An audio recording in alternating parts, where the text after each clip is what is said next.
It's true to say that this current government, whatever you want to refer to them as, is going backwards instead of forwards. And what's the Taoiseach and the Taoiseach currently doing? Only hiding behind and delighted to see Donald Trump participating in the antics that he has been since he was elected. Micheál Martin and Simon Harris should be on their knees, giving thanks to Donald Trump for the distraction he's created that covers their enormous failures across the whole range of Irish government. The multiple crises that dogged this administration before last November's general election in housing, health, climate, immigration and security have worsened, if anything, in the meantime. But Trump's trade war with friend and foe throughout the world has displaced all that in the public mind. Instead, concerns are focused on whether our multinationals, particularly pharma, will be forced to pack their bags and leave us, and more importantly, whether those billions of euro in corporate tax windfalls may simply evaporate. This past week, Simon Harris kept the trade war pot boiling with fears that the US-UK deal, which actually reversed the 25% tariffs on British cars, steel and aluminium, wasn't good enough, given that it left 10% tariffs in place on most British goods entering the United States. Harris says the deal could normalise tariffs and is a far cry from where the EU and Ireland wants to be. Taoiseach Micheál Martin is warning that Trump's tariffs on EU exports, which came into effect last week, are already resulting in orders being cancelled and jobs being put at risk. Underlining the risk to Ireland's hugely successful and valuable pharmaceutical sector, the Taoiseach said he hopes that, having reflected, the US will step back from disrupting this most sensitive sector. Meanwhile, over here in the shadows is 14-year-old Daniel Collins from Tralee with a spinal curve of over 90 degrees, the result of scoliosis. He's in constant pain, sometimes excruciating pain, but they haven't yet provided him with the surgery that experts say is urgently required. Daniel is one of many patients, which are little children like him with scoliosis, and tens of thousands of others as well, who are in effect abandoned by a banjaxed healthcare as our political leaders distract themselves with Trump's madnesses, over which they have little or no control. Thanks, guys, for tuning in. The title of this is this current Irish government are going backwards instead of forwards. This is because the EU Commission, not individual states like Ireland, will manage the tariff war with the US, as the Taoiseach and Taoiseach chase rainbows. Well, in their mindsets, they're probably hoping to find gold at the end of these rainbows. Minister Jennifer Carroll McNeil, still wet behind the ears after barely 4 months on the job, is left to fend for herself with multiple clusters that would drive any sane person to the padded cell. This week, she even lost the HSE chief last week when Bernard Gloucester, who served his notice to quit, and he's still a spring chicken in his late 50s.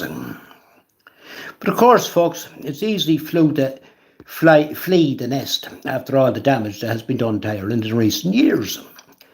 Then, with battles on all fronts, the Health Minister, Jennifer Carroll McNeil, was left floundering over an emerging scandal about whether children underwent unnecessary surgery for hip dysplasia going back to 2010. The normally loquacious minister couldn't even tell us how many letters about this had been sent out to families whose children may have been involved. And that little baby Jesus wept again. Jim O'Callaghan, current Minister for Justice, is throwing all kinds of tough-looking shapes about immigration against the background where ministers for justice have overturned 4,000 deportation orders over the past 10 years. That's a big number of overturned 4,000 deportation orders, according to Aontú leader, well, once Sinn Féin, always Sinn Féin, as a tiger never changes its spots. Even O'Callaghan himself, despite the highly publicised deportation flight to Georgia, in recent weeks overturned well over 100 such orders. Strict immigration policy, Irish style.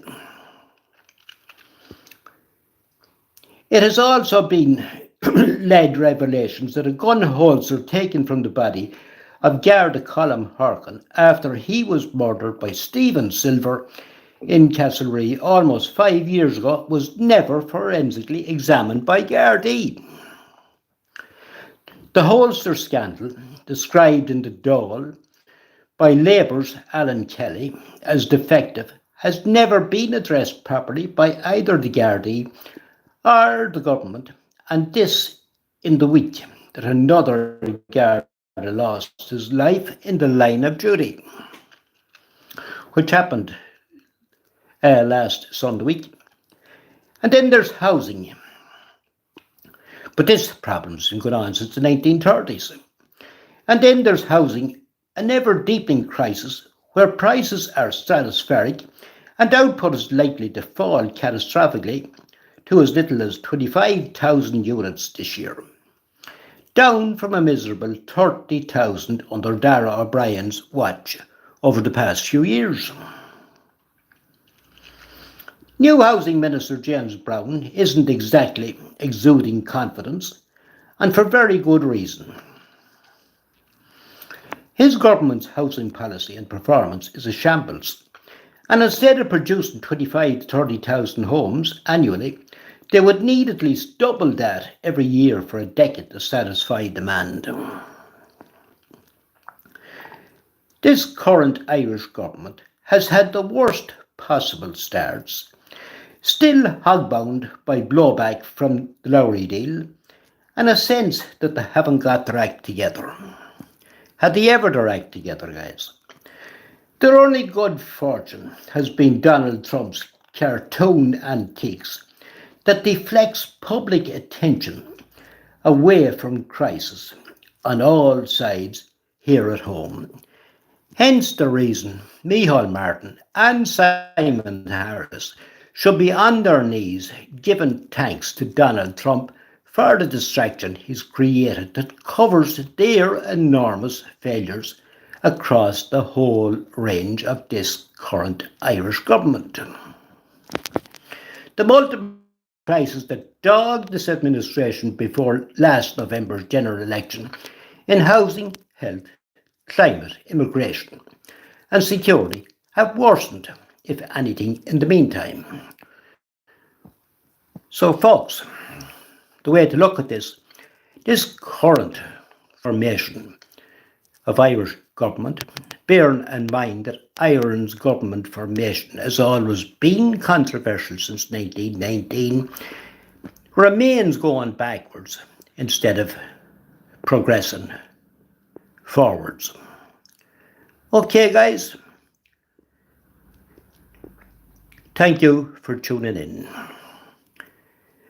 And this is the first of a couple of live videos this week. And hopefully, if you are tuning in from over the world or across the world, that you will share these videos with emigrants that has had to flee Ireland for the sake of better lives, because they would never achieve these better lives that they set out to get abroad in their own country. Yeah, and subscribers are always welcome. That's your decision, folks, if you want to subscribe. And we will talk to you again later in the week. Okay, folks, it's true to say that this current Irish government are going backwards instead of forwards. Okay, talk to you soon. Have a great day.